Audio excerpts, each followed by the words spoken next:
नमस्कार, NB news देख रहे हैं आप। मैं हूं आपके साथ पल्लवी राजपूत और इस बुलेटिन में आप सभी का स्वागत है। आइए रुख करते हैं खबरों का। प्रधानमंत्री नरेंद्र मोदी ने कांग्रेस के पूर्व अध्यक्ष राहुल गांधी पर निशाना साधते हुए कहा कि दिल्ली में कुछ लोग मुझे लोकतंत्र सिखाने की कोशिश कर रहे हैं। राहुल गांधी के देश में लोकतंत्र नहीं होने के बयान पर पीएम मोदी की यह प्रतिक्रिया सामने आई है। जम्मू कश्मीर के सभी लोगों के लिए आयुष्मान भारत योजना शुरू करते हुए प्रधानमंत्री ने कहा, दिल्ली में कुछ लोग हैं जो हमेशा मुझ पर तंज कसते हैं और अपमान करते हैं। मैं उन्हें राज्य में हुए डीडीसी चुनाव को लोकतंत्र के उदाहरण के रूप में दिखाना चाहता हूं। प्रधानमंत्री ने कहा, कुछ राजनीतिक ताकतें मुझे लोकतंत्र पर लेक्चर दे रही हैं, लेकिन उनका दोहरा रवैया और खोखलापन देखिए। आप हैरान हो गए कि सुप्रीम कोर्ट के आदेश के बावजूद वहां जो सरकार है स्थानीय निकाय चुनाव को लगातार टाल रही है। पीएम मोदी ने कहा, जम्मू कश्मीर को केंद्र शासित प्रदेश घोषित करने के 1 साल के भीतर ही पंचायत स्तर के चुनाव आयोजित हो गए। उन्होंने कहा कि जम्मू कश्मीर में चुनावों ने यह भी दिखाया कि हमारे देश में लोकतंत्र कितना मजबूत है, लेकिन एक पक्ष और भी है जिसकी तरफ मैं ध्यान आकर्षित करना चाहता हूं। पुडुचेरी में सुप्रीम कोर्ट के आदेश के बावजूद पंचायत और म्यूनिसिपल इलेक्शन नहीं हो रहे।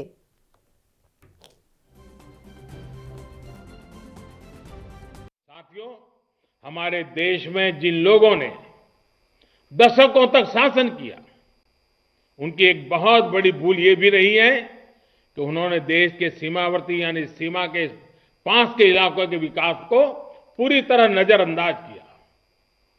उनकी सरकारों की इस मानसिकता के ने जम्मू कश्मीर को या नॉर्थ ईस्ट हो, इन क्षेत्रों को पिछड़ेपन में रहने के लिए मजबूर कर दिया।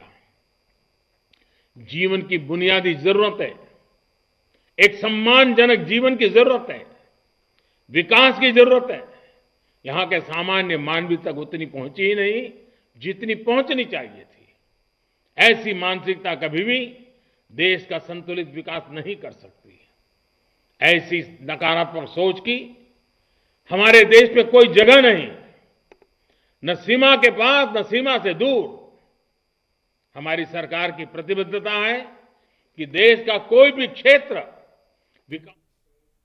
और उनके इस बयान पर चर्चा के लिए इस समय 2 मेहमान हमारे साथ जुड़े हुए हैं। आकाश यादव जी जो कि कांग्रेस से हैं और इसके अलावा भारतीय जनता पार्टी से विनय गोयल जी। आप दोनों का बहुत बहुत स्वागत है एएनबी न्यूज पर।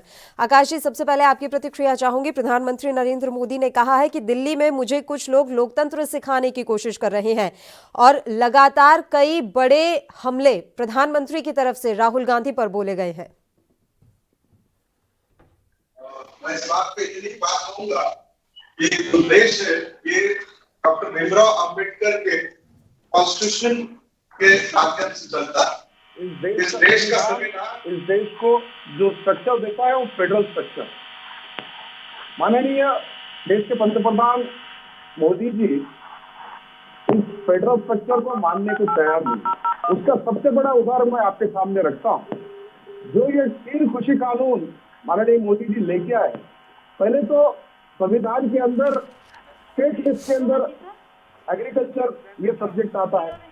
फिर भी अपने दोस्त अदानी जी और अंबानी जी को के दबाव के अंदर इन्होंने इसको सेंट्रलाइज करके जबरदस्ती हुकुमशाही तरीके से पार्लियामेंट में पास करके 3 कानून इस देश के किसानों पे थोप रहे। दूसरी सबसे बड़ी बात मैं इसके ऊपर जवाब देना चाहूंगा, जो इस देश का इकोनॉमिक सर्वे 2016-17 में हुआ था, उस सर्वे के अंदर इस देश के chief economic adviser Arvind Subramanian ji ने अपनी एक टिप्पणी रखी थी। वो क्या टिप्पणी? ये देश chronic socialism and stigmatise privatisation की तरफ जा रहा है। इस देश के अंदर कुछ चंद मोदी जी के बड़े उद्योगपति दोस्त इस देश के मोदी सरकार के बड़े बड़े मंत्री और नीति आयोग का दुरुपयोग करके पेटी पॉलिटिक्स का अपने फायदों के लिए, अपने हित के लिए वापर कर रहे हैं, फायदा ले रहे हैं। ये किस तरह का लोकतंत्र है? तो इसके अंदर राहुल जी गांधी का कहां से विषय है? ये तो पूरा हिंदुस्तान देख रहा है। मोदी जी जब से सरकार में आए, मोदी जी इस देश के संविधान को हर जगह पर, मुझे ये बात समझ में नहीं आती, मोदी जी क्या इस देश के संविधान को बच्चा थर्ड वर्ल्ड लीकर का कहीं समझ के तो नहीं चल रहे। ये देश डॉक्टर बाबा साहेब अम्बेडकर के द्वारा निर्मित संविधान से चलता है। ठीक है विनय जी, आपकी प्रतिक्रिया। राहुल गांधी पर निशाना साधा है प्रधानमंत्री ने। उन्होंने साफ तौर पर कहा है कि ये लोग मुझे लोकतंत्र सिखा रहे हैं जो खुद दोहरा रवैया अपनाते हैं, जबकि आकाश जी ने तमाम आरोप लगा दिए हैं। कृषि कानूनों को लेकर आपकी सरकार घिरती नजर आ रही है। नहीं देखिए, मुझे नहीं लगता कि भारतीय जनता पार्टी की सरकार कहीं भी किसी प्रकार से कोई घिरती हुई नजर आ रही है। घिरे हुए तो सभी विपक्षी दल हैं और वो अपनी राजनीतिक दुकानों को चलाने के लिए जिस प्रकार से व्यवहार कर रहे हैं, जो जनता ने उनकी राजनीतिक दुकानें बंद कर दी है, उसको लेकर जहां जहां उन्हें असफलता मिलती है, अगर उच्चतम न्यायालय में असफलता मिलती है तो उच्चतम न्यायालय पे सवाल उठाने लगते हैं, चुनाव में असफलता मिलती है तो चुनाव आयोग पे सवाल उठाने लगते हैं, अगर और किसी सैद्धांतिक जो हमारी संस्थाएं हैं उनमें इनको असफलता मिलती है तो वहां सवाल उठाने लगते हैं। आज चूंकि लोकतंत्र में ये पराजित हो गए हैं तो लोकतंत्र पे सवाल उठाने लगे हैं। तो मुझे नहीं लगता कि राहुल गांधी जी जिस प्रकार से व्यवहार करते हैं उन्हें देश में कोई सीरियसली इस प्रकार से लेता है। हमारी सरकार ने वादा किया था कि हम जो ये यूनियन टेरिटरी बनी है वहां शीघ्र अतिशीघ्र चुनाव कराएंगे। आपने देखा कि कितनी जल्दी यहाँ पर डीडीसी के चुनाव हो गए और जो 70 साल में चुनाव नहीं हो पाए और वो वहां चुनाव हुए। अगर राहुल गांधी जी इस बात को लोकतंत्र समझते हैं कि 3% 5% पे जीतकर सांसद विधायक वहां आ जाए वो लोकतंत्र है, या 52% भरी सर्दी में और कोरोना पीरियड में जहां 52% मतदान हो तो वो उन्हें लोकतंत्र नहीं दिखाई देता, मुझे नहीं लगता। और जहां इनकी पांडुचेरी में जहां इनकी सरकार है वहां किस प्रकार से इनका व्यवहार है, अभी तक वहां पर कोई चुनाव नहीं है, लगातार लोग परेशान है वहां पर चुनाव नहीं हो रहे। तो मुझे लगता है कि इन्हें केवल अपने बारे में पहले आत्मावलोकन करना चाहिए, तब किसी के ऊपर आरोप लगाने चाहिए। कांग्रेस पूरे देश के सामने बेनकाब हो चुकी है, जिस प्रकार से इन्होंने दोहरा रवैया अपनाया है वो सबके सामने है।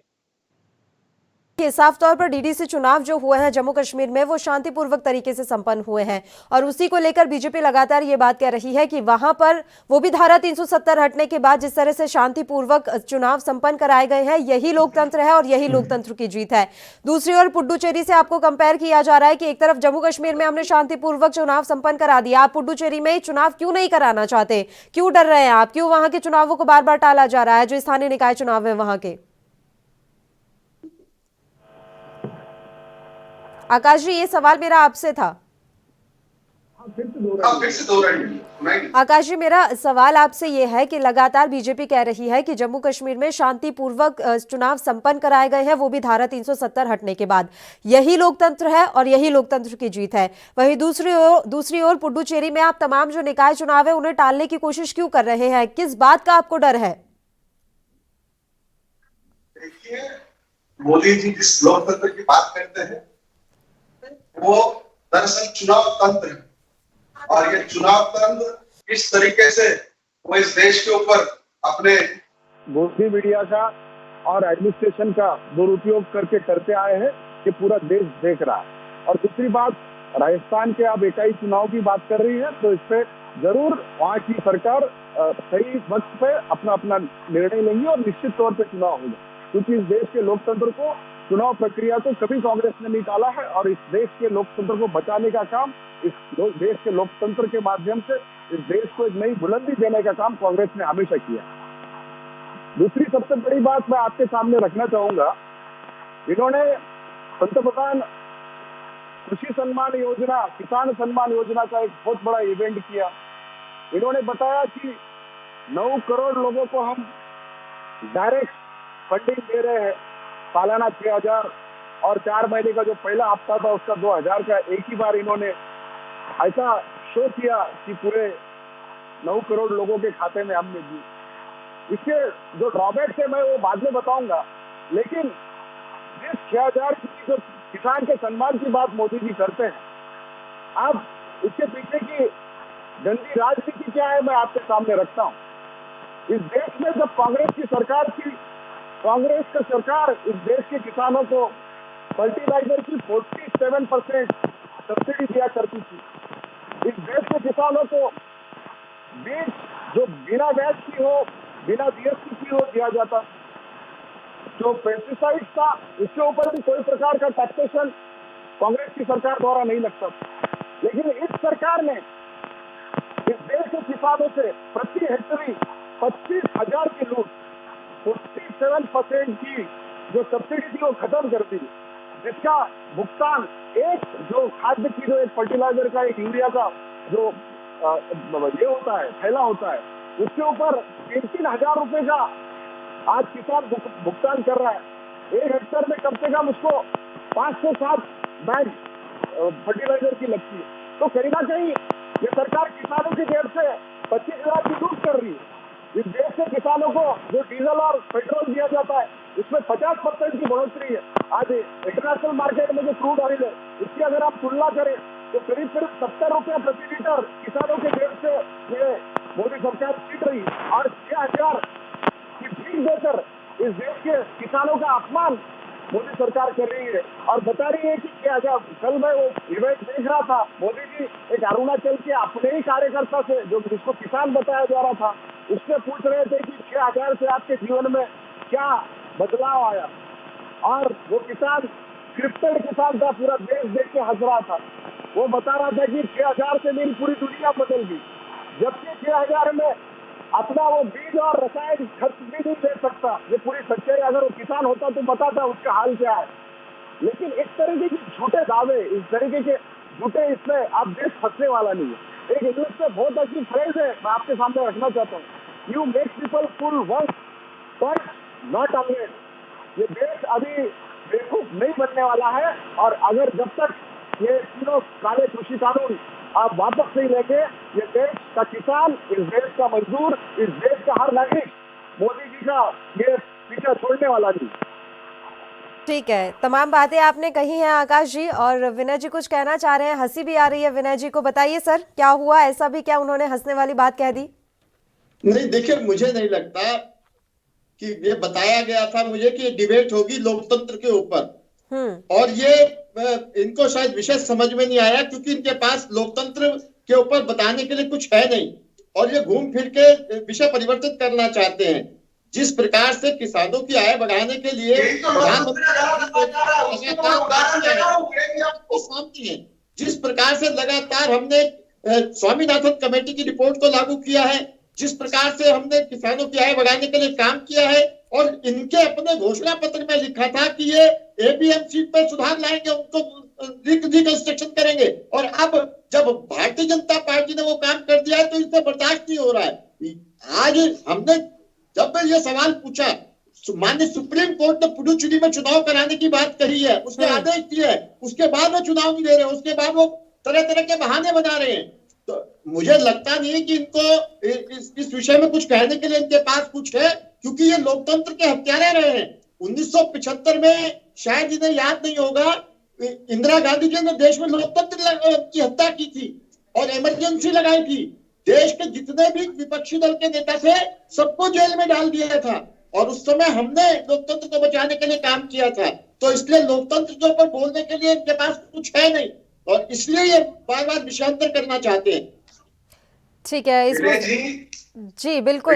आकाश जी तुरंत लौट रही हूँ, आकाश जी तुरंत लौट रही हूँ आपके पास। इन तमाम जो बातें हैं उनका जवाब मैं आपसे ही चाहूंगी। एक छोटे से ब्रेक के लिए हमें यहाँ रुकना है, इसलिए मैं आप दोनों को टोक रही हूँ, फौरन हाजिर होंगे।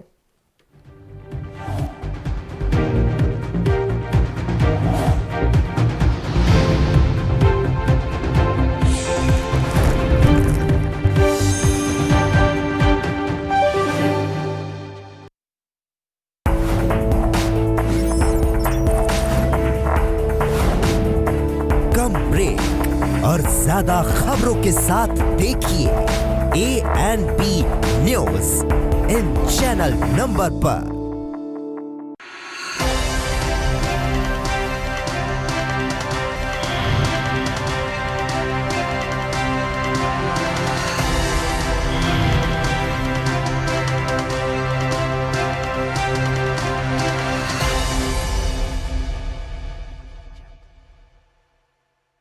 क्या आप दुबले पतले कमजोर हैं, आपकी सेहत नहीं बनती, भूख कम लगती है, वजन नहीं बढ़ता? दरअसल मेन बात खाना पीना खाना नहीं है, मेन बात है खाया पिया लगना। और अगर खाया पिया लगेगा ही नहीं तो सेहत बनेगी कैसे? इसलिए हमारी संस्था सन्यासी आयुर्वेदा ने एक ऐसी दवा बनाई है जो कि आपके पाचन तंत्र को, आपके लीवर सिस्टम को ठीक करने का काम करती है, ताकि आप जो भी खाएं उसका पूरे का पूरा निचोड़ आपके शरीर को लगे, आपकी भूख बढ़े, खाया पिया सही से लगे, नया खून बने, हड्डियों में जान आए, वजन बढ़े, ताकत बढ़े, चेहरे पर नूर आए और आप मोटे तगड़े खूबसूरत पर्सनैलिटी के मालिक बन जाएं। यह दवा पूरी तरह से आयुर्वेदिक होती है। इसका शरीर पर कोई भी साइड इफेक्ट, कोई भी नुकसान या दुष्प्रभाव नहीं होता। लड़के लड़कियां दोनों इसका इस्तेमाल कर सकते हैं और पहले 15 दिन के अंदर ही आपको इसका असर महसूस हो जाएगा। सिर्फ 650 रुपए की पूरे 1 महीने की दवा होती है और आप इसे घर बैठे 01145454545 पर फोन करके दवा मंगवा सकते हैं।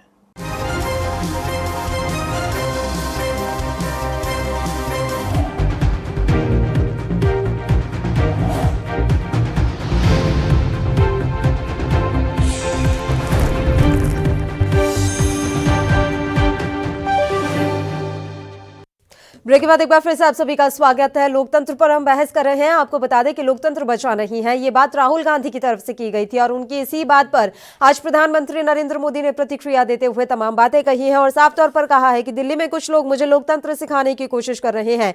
बता दें कि राहुल गांधी के देश में लोकतंत्र नहीं होने के बयान पर पीएम मोदी की यह प्रतिक्रिया आई है और इसी के साथ पीएम मोदी ने तमाम अपनी उपलब्धियां जो है गिना दी और कहा कि देश में लोकतंत्र है। दोनों मेहमान हमारे साथ लगातार जुड़े हुए हैं। सीधा मेहमानों का ही रुख कर लेते हैं। विनोद जी, लगातार आपने तमाम बातें कह दी और आपके हिसाब से देश में लोकतंत्र है और ये बातें जो है फालतू की है कि देश में लोकतंत्र बचा नहीं है।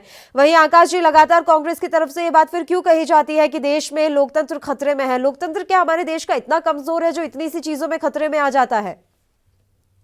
लोकतंत्र हम किसे कहते हैं?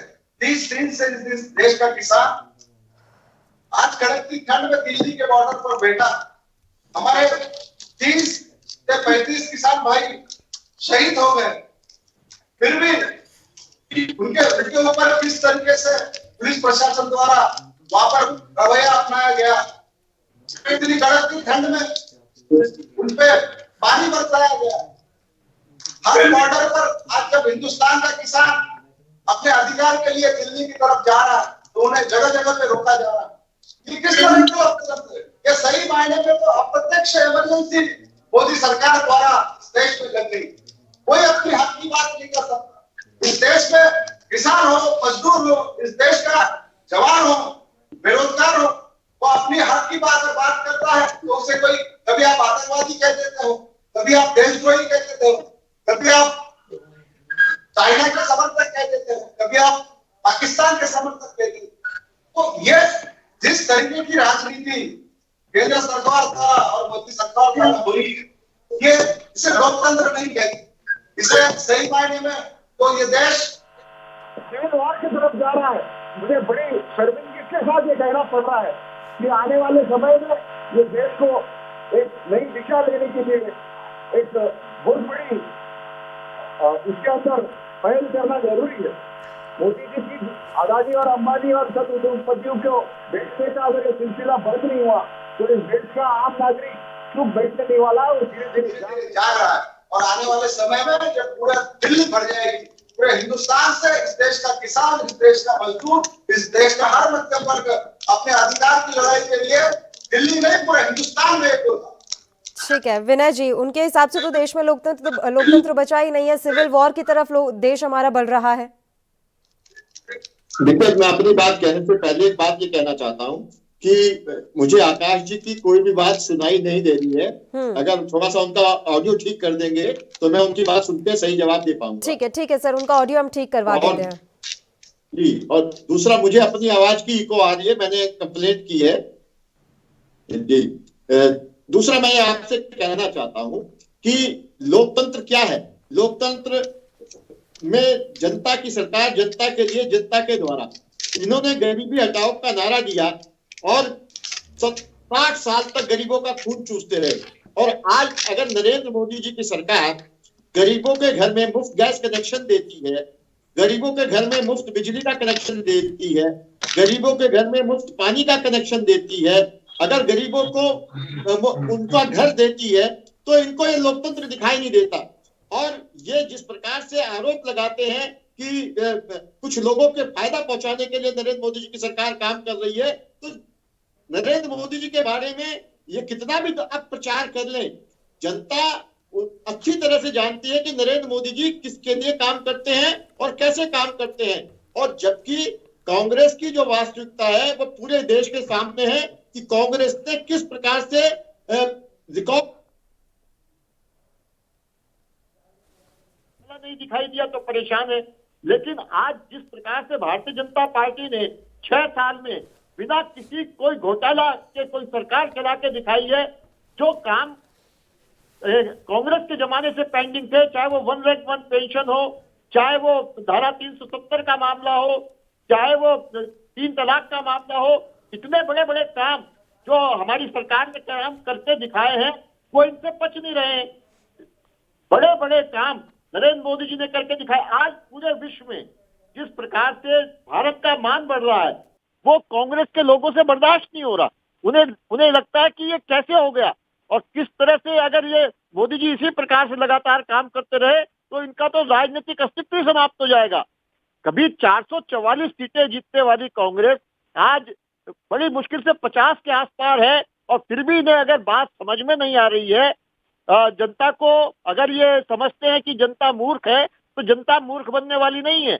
जनता अच्छी तरह से सारी बातें समझती है। कांग्रेस को, तमाम विपक्षी दलों को जनता ने बहुत अच्छी तरह से आईना दिखाया है। अगर अभी ये संभल जाए तो ठीक है, वरना इससे भी बुरी हालत आने वाले समय में कांग्रेस की और इनके साथी विपक्षी दलों की होने वाली है। मेरा एक सवाल है आकाश जी आपसे, ये जो लोकतंत्र खतरे में आने की बात कही जा रही है, मैं आपसे समझना चाहती हूँ लोकतंत्र खतरे में कब आया है? क्या ये पिछले 1-2 साल से आ रखा है या फिर 2014 से ही लोकतंत्र खतरे में है? सही बात। गुमराह करके जो कांग्रेस के बारे में विनय जी कह रहे थे कि कांग्रेस ने क्या दिया, मैं आपको पहले वो बता दूं कि कांग्रेस ने इस देश को क्या दिया।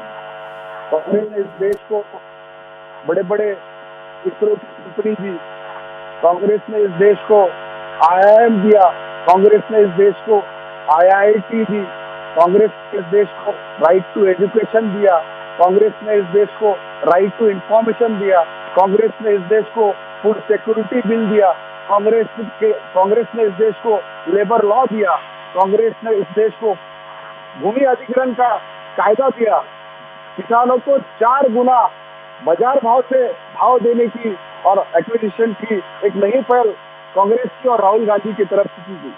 जो बड़ी बड़ी बात विनय जी कह रहे हैं, और जिस 70 साल में कांग्रेस ने बड़े मेहनत से नवरत्न कंपनियां बनाई थी और इस देश की GDP को 9% पे लेके गया था, पूरी दुनिया हिंदुस्तान के इकोनॉमी से डर गई थी, उस इकोनॉमी को आपने -23.9% पे आप लेके आए। इस देश में 2014 से जब से आपकी सरकार बनी, आपने नोटबंदी जैसा एक देश की अर्थव्यवस्था को बर्बाद करने वाला काला कायदा आपने लाया और इस देश के आम आदमी को रास्ते पे खड़ा कर दिया। इस देश के अंदर GST की पहल बिना सोचे समझे आपने कर दी और इस देश का व्यापारी पूरी तरीके से बर्बाद कर दिया। अब इस देश का किसान जो इस पूरे ग्लोबलाइजेशन में पूरी आर्थिक मंदी इस दुनिया में है, तब 2.8 की अपनी मेहनत से इकोनॉमी इस देश की बरकरार रख रहा है। इसके ऊपर भी आपके चंद उद्योगपति दोस्तों के लिए आपकी काली नजर है और आप इनको भी पूरी तरीके से बर्बाद कर देना चाहते हैं। इस देश के अंदर जो लेबर लॉ था, जो इस देश के मजदूरों को प्रोटेक्ट करने का काम करता था, आपने आपके चंद उद्योगपति दोस्तों के कहने से वो लेबर लॉ भी आपने डाइल्यूट कर दिया। तो आप कहाँ से लोकतंत्र बचा रहे? आप तो पूरी तरीके से लोकतंत्र के नाम पे एक राजतंत्र चला रहे हैं, जो राजतंत्र। जी, आपका जवाब फटाफट से चाहेंगे विनय जी, क्योंकि समय की बहुत कमी है हमारे पास, जल्दी से आपका जवाब चाहेंगे। देखिए, जितने इन्होंने नाम गिनाए, जितने एम्स, जितने IIM, जितने IIT कांग्रेस ने अपने पूरे शासनकाल में बनाए, उससे दुगने से कहीं ज्यादा नरेंद्र मोदी जी ने 6 साल में बना दिए। आप अभी पूरा रिकॉर्ड देख लीजिए। और जिस प्रकार से भ्रष्टाचार के सारे कीर्तिमान इन्होंने स्थापित किए हैं वो किसी से छुपे नहीं है, और जनता ने इसीलिए उन्हें दंडित किया है, वो सारी जनता के सामने है। और इसके बाद भी अगर इनको समझ में नहीं आती, और ये आज जो विश्व में भारत का मान बढ़ा है नरेंद्र मोदी जी के सरकार आने के बाद, वो सभी लोग जान रहे हैं। अगर कांग्रेस के लोगों को वो समझ में नहीं आ रहा है तो ये इनकी समझ है, लेकिन आज जिस प्रकार से अब दुनिया में भारत का मान नरेंद्र मोदी जी ने बढ़ाया है, आज हमारे बच्चे जो विदेशों में हैं वो अपने आप ठीक है विनय जी, इस बात पे तो मैं यही कहना चाहूंगी कि अमेरिका के सांसद भी आपको पत्र लिख रहे हैं कि कृषि कानूनों के मुद्दे पर जो आंदोलन चल रहा है उसको लेकर अब जब विदेशी लोग अब चिंता जता रहे हैं तो आप देख लीजिए किस तरह से मान बढ़ रहा है। बहुत बहुत शुक्रिया आप दोनों का तमाम चर्चा के लिए आप हमारे साथ जुड़े। तो आपको बता दें कि राहुल गांधी ने यह बयान दिया था कि देश में लोकतंत्र खतरे में है, बचा नहीं है। इसी बयान पर आज प्रधानमंत्री नरेंद्र मोदी ने जमकर राहुल गांधी पर निशाना साधा है। एक छोटे से ब्रेक के लिए रुक रहे हैं, फौरन हाजिर होंगे।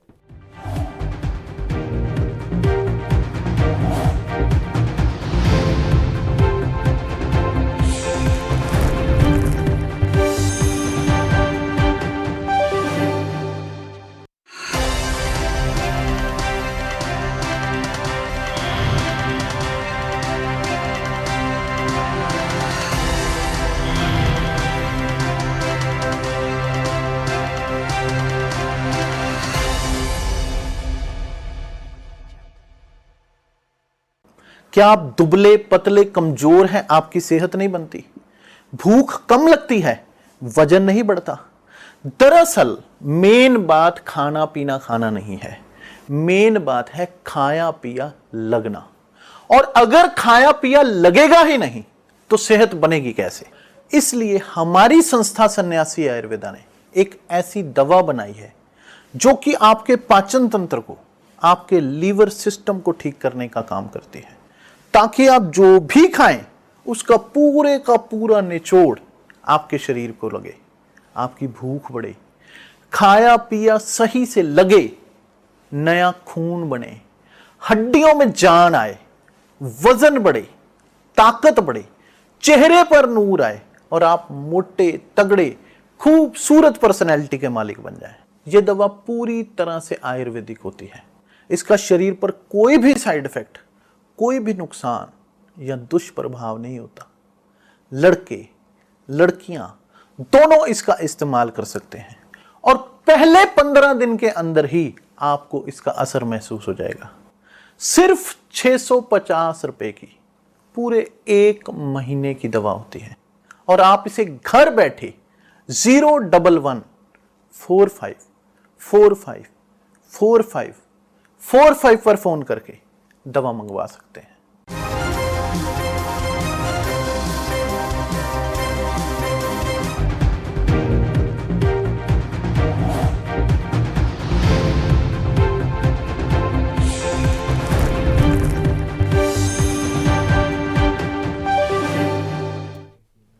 ब्रेक के बाद एक बार फिर से आप सभी का स्वागत है। किसानों की प्रेस वार्ता की सीधी तस्वीरें देखिए। इसके बारे में हमारे बाकी साथी आपसे बात करेंगे। योगेंद्र यादव जी।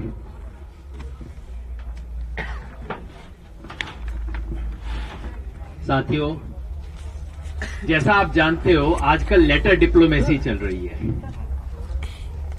सरकार हमें एक लेटर भेजती है, हमें 2 दिन लगते हैं जवाब देने में, क्योंकि हमें डेमोक्रेटिक तरीके से करना है।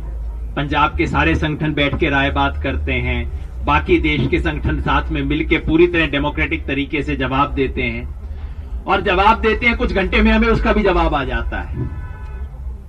क्योंकि खेल इसका है कि गेंद उसके पाले में रखनी है। सरकार की तरफ से जैसा आप जानते हैं, हमारी पिछली चिट्ठी लिखने के बाद कुछ ही घंटों में हमें जवाब आ गया।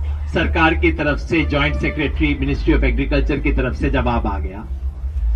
आपने वो चिट्ठी पढ़ी होगी। चिट्ठी में वो सब चालाकियां हैं, चिट्ठी में वो सब अर्धसत्य हैं और चिट्ठी में वही भाव है, बात तो कर लो, किसी तरह से बात कर लो, हम तो हर तरह से तैयार हैं। सो हमने बातचीत करके तय किया है कि ठीक है, हम भी तैयार हैं। तो ये चिट्ठी है, बाकी हमारे सीनियर साथी उसका लॉजिक समझाएंगे। विवेक अग्रवाल जी, संयुक्त सचिव, सीईओ, पीएम किसान, कृषि व किसान कल्याण मंत्रालय, भारत सरकार के नाम है। विषय है संयुक्त किसान मोर्चा की भारत सरकार से 3 कृषि कानूनों को निरस्त करने के लिए चल रही वार्ता बाबत। महोदय, आपका दिनांक 24 दिसंबर 2020 का पत्र संख्या 9/2020 प्राप्त हुआ। अफसोस है कि इस चिट्ठी में भी सरकार ने पिछली बैठकों के तथ्यों को छिपाकर जनता को गुमराह करने की कोशिश की है। हमने हर वार्ता में हमेशा 3 केंद्रीय कृषि कानूनों को निरस्त करने की मांग की। सरकार ने इसे तोड़ मरोड़ कर ऐसे पेश किया मानो हमने इन कानूनों में संशोधन की मांग की। हमने पहली बातचीत से लगातार एमएसपी का मुद्दा उठाया, लेकिन सरकार ऐसे दिखाती है मानो इस मुद्दे को हम पहली बार उठा रहे हैं। इस चिट्ठी के अंदर सेक्रेटरी साहब ऐसे कहते हैं, आप तो नए नए इश्यू लेके आ रहे हो एमएसपी के। अरे हम तो पहले दिन से इसका जिक्र कर रहे हैं। आप अपनी चिट्ठी में कहते हैं कि सरकार किसानों की बात को आदरपूर्वक सुनना चाहती है। अगर आप सचमुच ऐसा चाहते हैं तो सबसे पहले वार्ता में हमने क्या मुद्दे कैसे उठाए इसके बारे में गलत बयानी ना करें और पूरे सरकारी तंत्र का इस्तेमाल कर किसानों के खिलाफ दुष्प्रचार बंद करें। आप जानते हैं पूरा अमला लगा हुआ है किसानों के खिलाफ प्रचार करने में। पूरी भारत सरकार ने अपनी ताकत, ऊपर से नीचे के अपने मुलाजिम, ड्यूटी लगा रखी है। कौन 500 को लेके आएगा, कौन क्या करेगा, ये दुष्प्रचार आप बंद करो। बहरहाल, चूंकि आप कहते हैं कि सरकार किसानों की सुविधा के समय और किसानों द्वारा चुने मुद्दों पर वार्ता करने को तैयार है, इसलिए हम संयुक्त किसान मोर्चा की ओर से सभी संगठनों से बातचीत कर निम्नलिखित प्रस्ताव रख रहे हैं। अब हम ये प्रपोजल दे रहे हैं सरकार को, जो मैं पढ़ के सुनाऊंगा। हमारा प्रस्ताव ये है कि किसानों के प्रतिनिधियों और भारत सरकार के बीच अगली बैठक 29 दिसंबर 2020 ट्यूसडे है, मंगलवार 29 दिसंबर 2020 को सुबह 11 बजे आयोजित की जाए। बैठक का एजेंडा निम्नलिखित और नीचे दिए हुए क्रम में हो। एजेंडा क्या हो ये हम बता रहे हैं, एजेंडा का सीक्वेंस क्या हो वो हम बता रहे हैं, क्योंकि सरकार कहती है ना ये आप बता दो मुद्दे क्या है, हम बात कर लेंगे। लो जी हम बता देते हैं फिर क्या एजेंडा होना चाहिए। एजेंडा आइटम नंबर 1, 3 केंद्रीय कृषि कानूनों को रद्द या निरस्त करने के लिए अपनाए जाने वाली क्रियाविधि, मोडेलिटीज क्या हो रिपील करने के लिए, agenda item number 1। Item number 2, सभी किसानों और कृषि वस्तुओं के लिए राष्ट्रीय किसान आयोग जिसे हम स्वामीनाथन कमीशन भी कहते हैं, द्वारा सुझाए लाभदायक एमएसपी पर खरीद की कानूनी गारंटी देने की प्रक्रिया और प्रावधान। एमएसपी की लीगल गारंटी देने की मैकेनिज्म क्या होंगे और प्रोसीजर्स क्या होंगे, आइटम नंबर 2। 3, राष्ट्रीय राजधानी क्षेत्र और आसपास के क्षेत्रों में वायु गुणवत्ता प्रबंधन के लिए आयोग अध्यादेश 2020, सरकार का नाम है जी, लंबा माफ करना। इसमें ऐसे संशोधन जो अध्यादेश के दंड प्रावधानों से किसानों को बाहर करने के लिए जरूरी हैं। ये पराली वाला जो मामला है उसमें किसानों पे पेनल्टी का जो प्रोविजन है उसको इससे कैसे बाहर किया जाए, ये आइटम नंबर 3। और चौथा आइटम है किसानों के हितों की रक्षा के लिए विद्युत संशोधन विधेयक 2020 के मसवदे में जरूरी बदलाव। इलेक्ट्रिसिटी बिल जो है उसका क्योंकि ड्राफ्ट है, उसमें किसानों के इंटरेस्ट को कैसे प्रोटेक्ट किया जाए, उसमें क्या मॉडिफिकेशन हो, ये 4 हम एजेंडा चाहते हैं और इसी सीक्वेंस में चाहते हैं। यानी कि आइटम नंबर 1 रिपील करने की मॉडेलिटीज डिस्कस करेंगे। हम फिर दोहराना चाहते हैं कि किसान संगठन खुले मन से वार्ता करने के लिए हमेशा तैयार रहे हैं और रहेंगे। 40 किसान संगठनों के नेता वास्ते संयुक्त किसान मोर्चा। तो ये चिट्ठी हम आज ही फाइनल किया है, भेज रहे हैं। आज की मीटिंग के इम्पोर्टेंट कुछ चीजें लोग राज्यपाल जी और दूसरे साथी एक्सप्लेन करेंगे। इससे पहले कि बाकी चीजों को भी मैं इंट्रोड्यूस कर दूं। तो प्रोग्राम सारे बोल था ना पहले, है ना? बाकी आज मीटिंग में जो हमने फैसले किए हैं वो है हमारा आंदोलन का नेक्स्ट क्या स्वरूप होगा। एक तो पहले मैं सबसे पहले ये बोल दूं कि हमने एक जनरल कॉल दे रखा है जो पूरे देश में इंप्लीमेंट हो रहा है। किसानों के हक में पूरे देश में सैकड़े पक्के धरने लगे हुए हैं, लोग मोबिलाइज हो रहे हैं। एक दूसरा, एनडीए पार्टनर्स को पूरे देश में उनको इलेक्टेड रिप्रेजेंटेटिव को किसानों के डिमांड्स के पक्ष में ले आने के लिए उनके विरोध में जो प्रोटेस्ट वगैरह चल रहे हैं पूरे देश में, अडानी, अंबानी और दूसरे कॉर्पोरेट्स की गुड्स और सर्विसेज का बायकॉट का कॉल ऑलरेडी चल रहा है। ये कंटिन्यू चल रहा है प्रोग्राम, ये किसी पर्टिकुलर डेट का नहीं है। इसके अलावा हमने दिया था 25, 26, 27 को हरियाणा के ये जो टोल प्लाजा है, पंजाब में ऑलरेडी टोल प्लाजा खुले हुए हैं, अभी साथ में जोड़ दिया है कि पंजाब और हरियाणा दोनों के टोल प्लाजे अभी परमानेंटली खुले रहेंगे। नेक्स्ट 28 तारीख को 26 और 27 तारीख को 27 और 28 तारीख को पूरे बॉर्डर के जो हमारे ये लगे हुए धरने लगे हुए हैं, यहाँ गुरु गोबिंद सिंह जी के छोटे साहबजादे का जो शहादत दिवस है वो पूरे 5 नाकों के ऊपर मनाया जाएगा। वो शहादत दिवस 2 दिन के लिए 27 और 28 को। इसी तरह 29 को फिर हमने चिट्ठी लिख दिया है सरकार से मिलने के लिए, और 30 तारीख को हमारे राजेंद्र जी डिटेल में बताएंगे, 30 तारीख को हमारे किसान ट्रैक्टर लेके मार्च करेंगे। ये जो हाईवे है केएमपी, इसमें सिंगू से लेकर आगे टिकरी से जाके शाहजहां तक जाना, ये एक मार्च, ट्रैक्टर मार्च निकलेगा। इसका डिटेल में राजेंद्र जी बताएंगे। और साथ ही न्यू ईयर ईव 31 दिसंबर का नया साल आने वाला है। 1 जनवरी को हमने कॉल दिया है दिल्ली के लोगों को, हरियाणा के इर्द गिर्द के लोगों को कि आओ नया साल हमारे साथ इस बॉर्डर्स के ऊपर जो भी हमारा यहाँ लंगर चल रहे हैं, खाने हैं, चाय है, जो भी नाश्ता बना हुआ है, जो भी खाना बना हुआ है, हमारे साथ ये आइए और फर्स्ट ईयर न्यू ईयर को हमारे साथ यहाँ एंजॉय कीजिए 1 जनवरी को 2021 को। इसके साथ ही ऊधम सिंह का जन्मदिन भी है। ये जब साहिबजादों का शहादत दिवस है वो भी साथ ही यहाँ उसको भी सेलिब्रेट किया जाएगा। अब मैं राजेवाल जी उधर से शुरू कर देंगे, उधर कर देना। तो सबसे पहले मैं सोचता हूँ आज हमारे साथ नए कुछ साथी गुजरात से, कर्नाटक से आए हैं, उधर से हम शुरू करेंगे।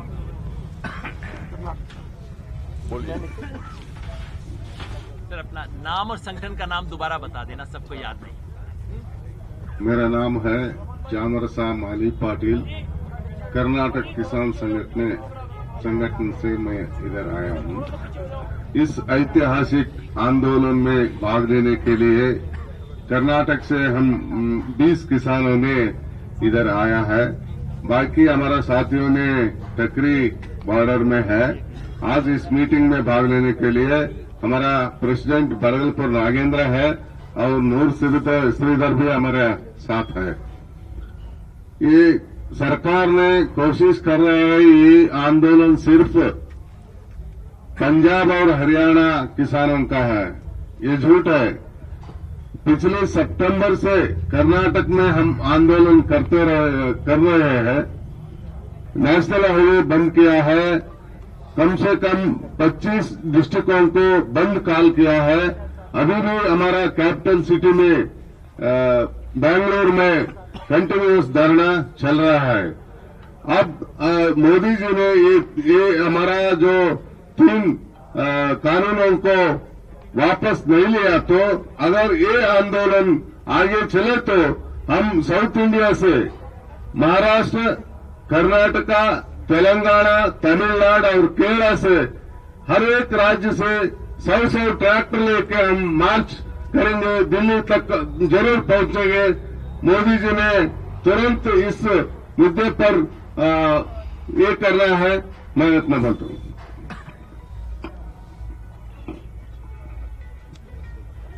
विपिन पटेल, गुजरात खेडूत समाज। हम गांधी व सरदार के स्टेट से आ रहे हैं।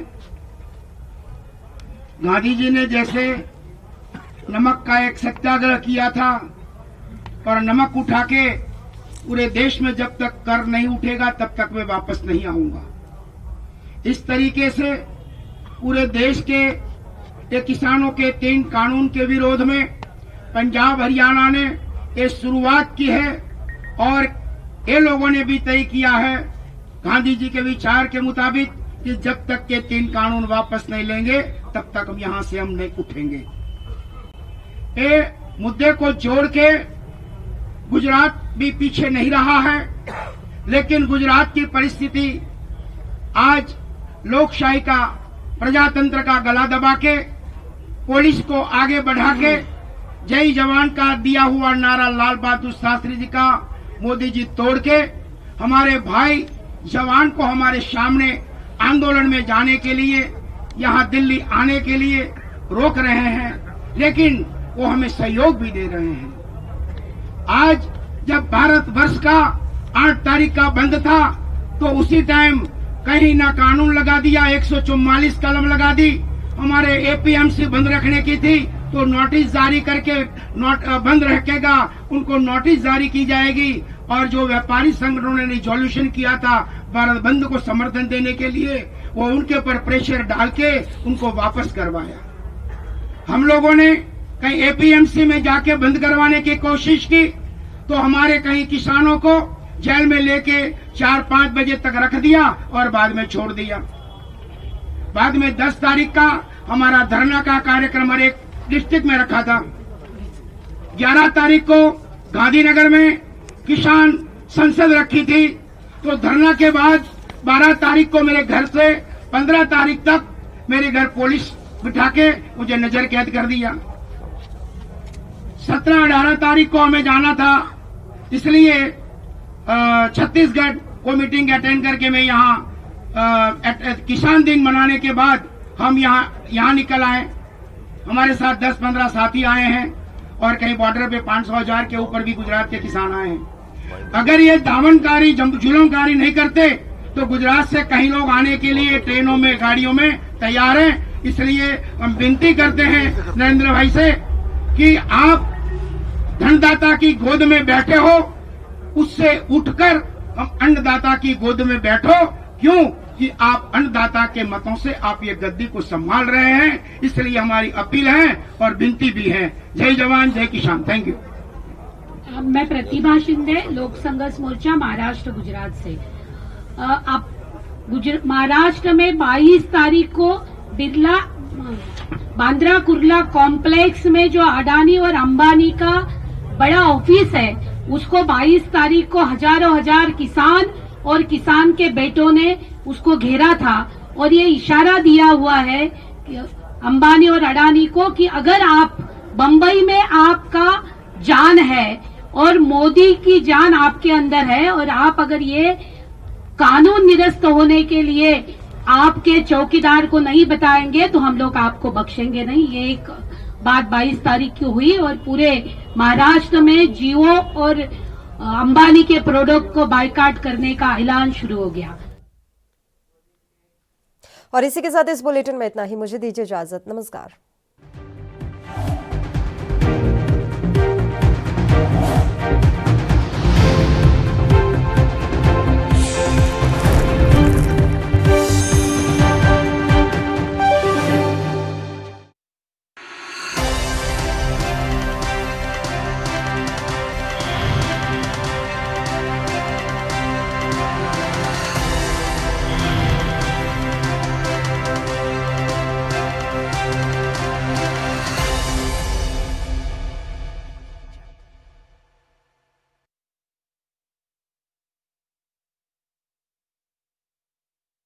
क्या आप दुबले, पतले, कमजोर हैं?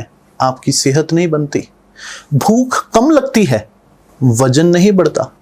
दरअसल मेन बात खाना पीना खाना नहीं है, मेन बात है खाया पिया पूरी तरह से शरीर पर लगना। और अगर खाया पिया पूरी तरह से शरीर पर लगेगा नहीं तो आपकी सेहत बनेगी कैसे?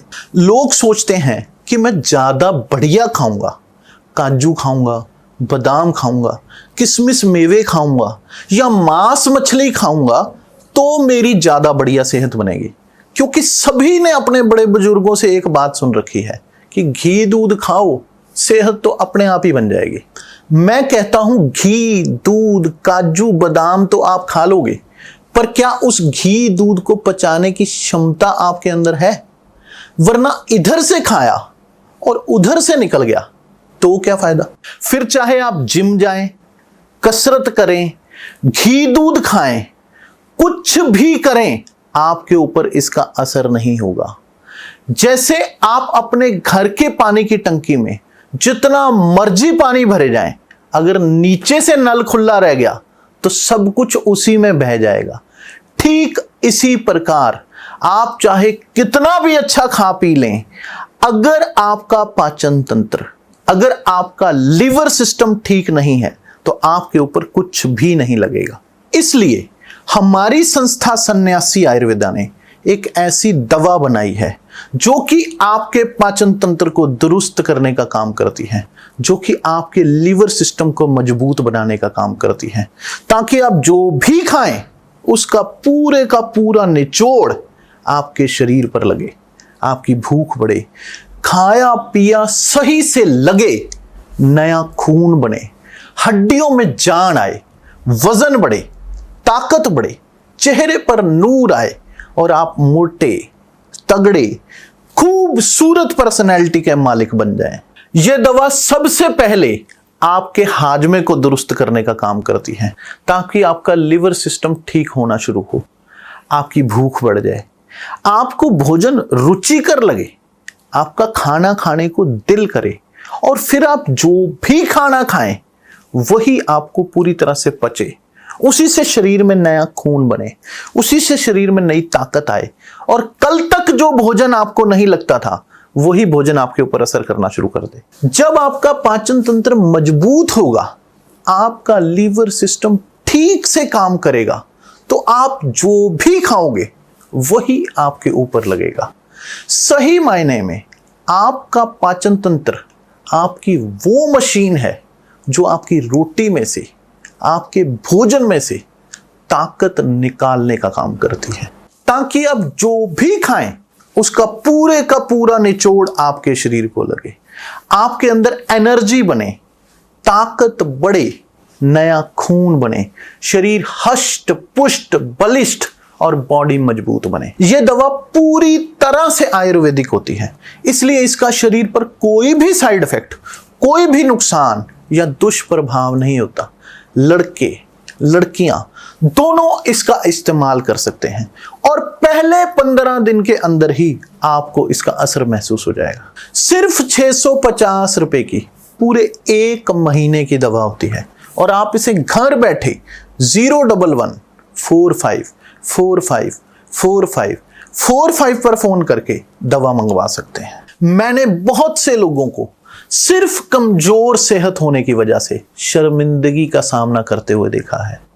4 दोस्तों में खड़े होते हैं तो फीके पड़ जाते हैं, कपड़े जचते नहीं, कोई लड़की पसंद नहीं करती, शादी ब्याह यारों दोस्तों के सामने शर्मिंदगी महसूस होती है, कोई इंटरव्यू वगैरह देने जाए तो पहले ही अंदर से झिझक महसूस होती है कि कहीं सामने वाला मुझे देखकर ही रिजेक्ट ना कर दे।